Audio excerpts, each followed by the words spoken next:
오늘 본 말씀의 시작을 보시면 이 요셉의 형들이 이제 가나안 땅으로 다시 돌아가게 되죠. 근데 그 중에서 한 사람이 한 형제죠. 한 형제가 자루에서 돈 뭉치를 발견하게 됩니다. 그리고 깜짝 놀라죠. 요셉이 그렇게 돈 뭉치를 넣었던 것을 아마 이 형제들은 다 몰랐던 것 같습니다. 그리고 이 애굽으로 처음에 들어갔을 때 정탐꾼으로 오해를 받았었는데요. 이제는 도둑으로 몰리게 되었다라고 생각을 하게 됩니다. 그래서 모두가 두려워 떨면서 서로 돌아보면서 근데 서로 나누는 이야기들이 있습니다. 우리 같으면 만약 이렇게 되었으면 그 사람이 왜 그렇게 돈을 넣었을까 이런 생각을 서로 말하지 않겠습니까?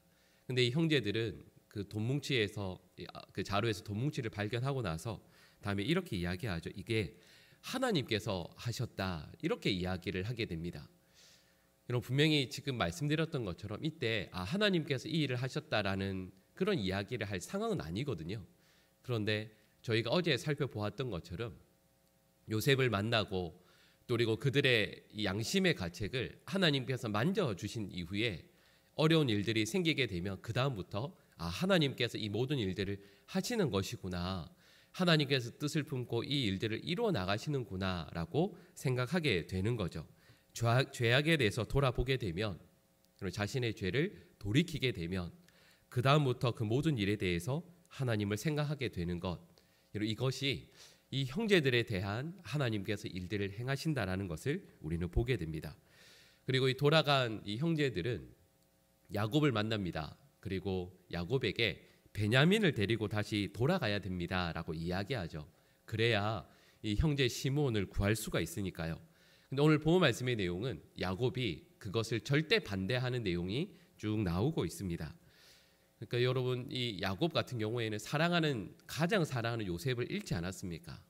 그러니까 요셉 다음으로 사랑하는 베냐민만큼은 결코 잃을 수 없으니 베냐민만큼은 어떻게 해서든 지키기 위해서 10명의 아들들이 자신을 설득하는 것에 대해서 완강하게 거부하고 있습니다. 여러분 오늘 본문 말씀을 보시면 저는 이 내용이 어제 나왔던 내용을 다시 반복하고 있는 내용이거든요. 여러분 그 반복하는 내용을 왜 구태여 여기에서 다시 쓰고 있을까라는 질문을 하게 됩니다. 그 내용 중에서는 말씀드렸던 반복하는 내용이지만 이 반복하는 내용이 아주 묘하게요 조금씩 바뀌어져 있습니다. 예를 들면 요셉이 시므온을 결박했다라고 어제 본문에서는 나오고 있는데 오늘 본문 말씀을 보시면 너희 중 하나를 두고 가라 이렇게 이제 표현을 하고 있습니다. 표현이 살짝 바뀐 거죠. 그리고 이렇게 말한 이유가 무엇이겠습니까? 이야기를 들을 때 시므온이 감옥에 갇혀서 죽음을 기다리고 있다라는 뜻이 아니라 지금 요셉의 곁에서 그러니까 국무총리 곁에서 그래도 좀 대우를 잘 받으면서 기다리고 있다 이런 뉘앙스를 주고 있는 거죠.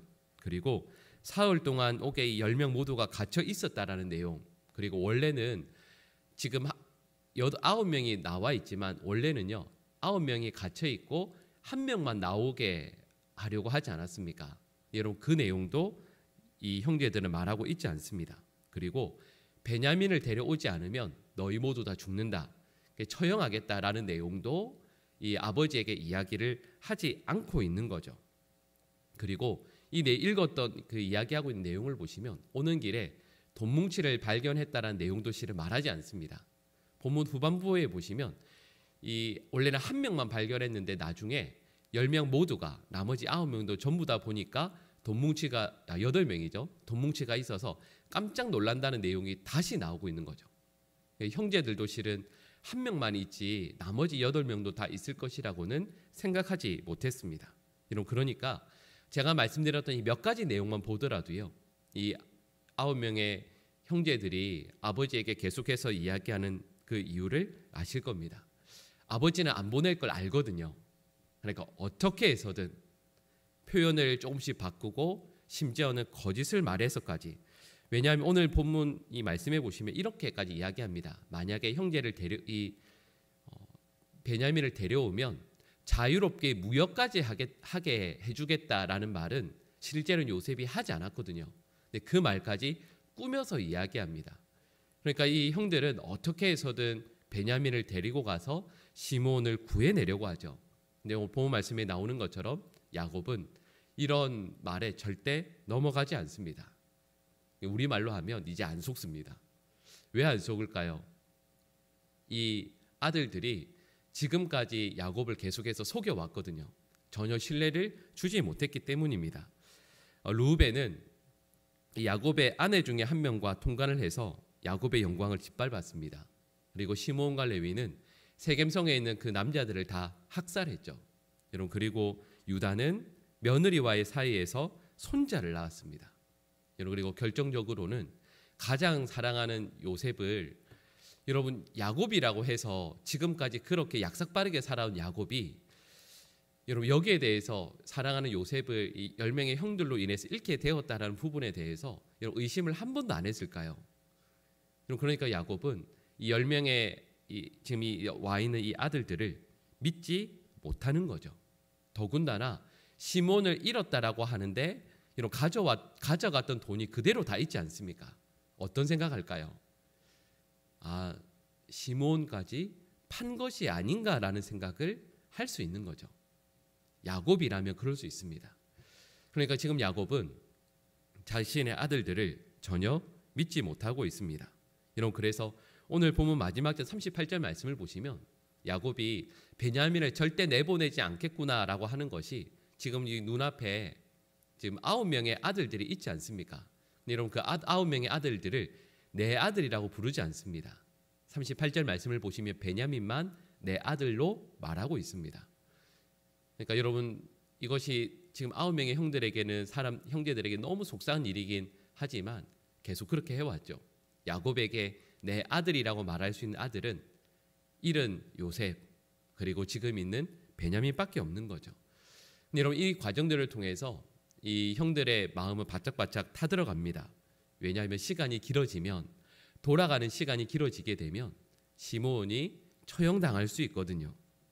그래서 오늘 본 말씀을 보시면 르우벤이 자신의 두 아들을 겁니다. 아버지, 베냐민 못 데려가면 안 됩니다. 정말 걱정되시면 제가 제 두 아들의 목숨을 걸겠습니다. 목숨을 걸 테니까 제발 데려가게 해주십시오. 이렇게 요청하죠. 오늘 본문 말씀에서 여러분 이 본문 말씀을 모세가 그리고 하나님께서 저희에게 길게 써서 다시 반복하고 있는 이유가 뭐겠습니까? 이 말씀을 보시면 우리는 이 형제들에게서 변화를 발견하게 됩니다.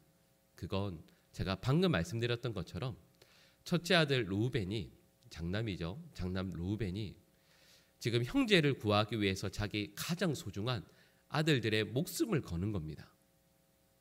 우리가 알고 있는 요셉의 형들은 그럴 사람들이 원래 아니죠. 근데 오늘 본 말씀의 시작부터 보시면 이 형들은 하나님께서 그들의 양심을 한번 건드리신 이후로 어려운 일들을 당하게 될 때마다 하나님 앞에서 자신들의 삶을 돌이켜보기 시작합니다. 그리고 말씀드렸던 것처럼 아버지 야곱의 아들을 지키기 위해서 또 자신의 생명이 아니라 자신의 형제를 지키기 위해서 자신에게 있는 소중한 것들을 이제 점점 포기하기 시작합니다. 여러분, 어제 말씀드렸던 것처럼 그렇죠. 용서는 내가 하는 겁니다. 근데 여러분, 용서도 실은 너무 어렵죠. 아마 교회를 섬기면서 용서를 해본 적이 있으신 분들이시라면 이 말의 의미를 잘 아실 겁니다. 교회 안에서 용서하는 것도 너무 힘들고요. 사회에서 용서하는 것도 정말 힘듭니다. 근데 여러분, 화해는 더 힘들죠. 근데 여러분, 근데 우리가 누군가를 용서할 때 그 용서에서도 한 발자국 더 나아갈 때 그럴 수 있게 하는 정말 귀한 도구가 하나 있습니다. 여러분, 내 마음속에 응어리진 그 원한이나 미움이 있지 않습니까?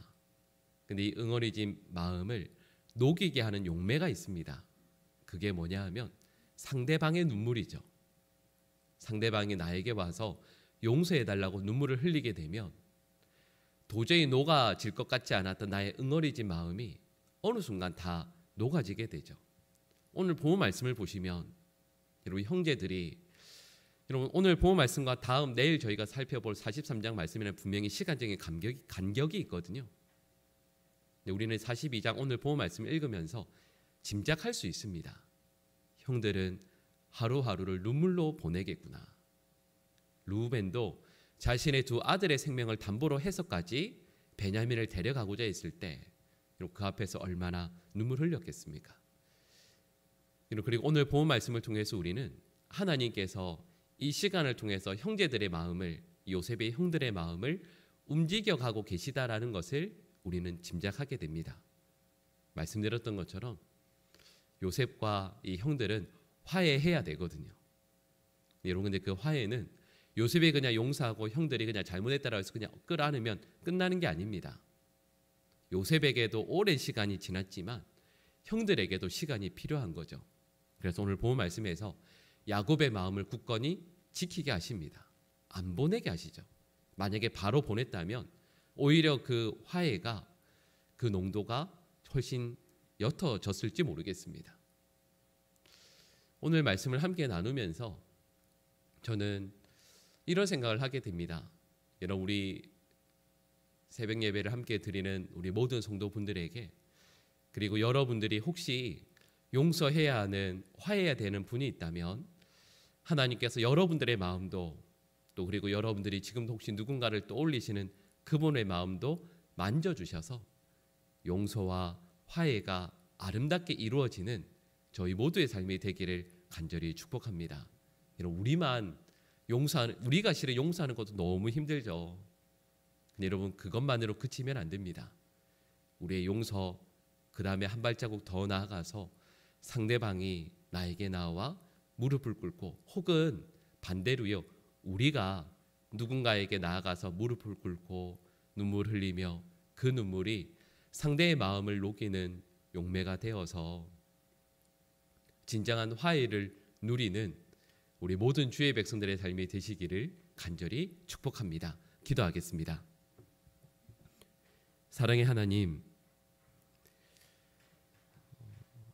죄에 대해서 온전히 통회하고 또 저희들의 사소한 죄에도 민감하게 반응하고, 또 그래서 그 죄로 인하여 눈물 흘리고 엎드리며, 먼저는 하나님과의 막힌 담이 온전히 무너지고 녹아지게 하여 주시옵소서. 그리고 사람과 내 곁에 있는 그 누군가와 막힌 담이 있다면 그 막힌 담을 허무는 은혜를 누리는 저희 모두가 될 수 있도록 도와주시옵소서. 하나님, 누군가를 용서하는 것이 참으로 어렵고 힘듭니다. 그리고 그와 더불어 온전히 화해하는 것도 너무 힘든 일입니다. 하나님, 저희가 또 누군가에게 용서를 비는 것도 또 너무 자존심 상하고 괴로운 일입니다. 하나님, 그러나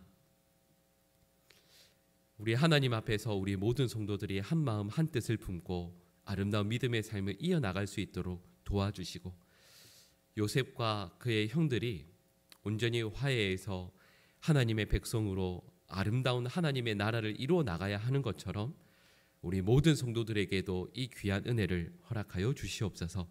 우리 보강중앙교회는 하나님의 아름다운 나라로 그 귀한 기능을, 그 사명을 잘 감당하여야 할 줄로 믿습니다. 하나님, 이를 위해서 우리 교회를 구성하는 모든 주의 백성들이 한 마음 한 뜻으로 화해하고 사랑하고 용납하고 용서하는 아름다운 신앙의 공동체가 될 수 있도록 도와주시고, 또한 우리 모든 성도들 몸담고 있는 바로 그곳에서 아름다운 용서와 아름다운 화해가 진정으로 이루어질 수 있도록 이 귀한 은혜를 경험하는 저희 모두가 될 수 있도록 도와주시옵소서.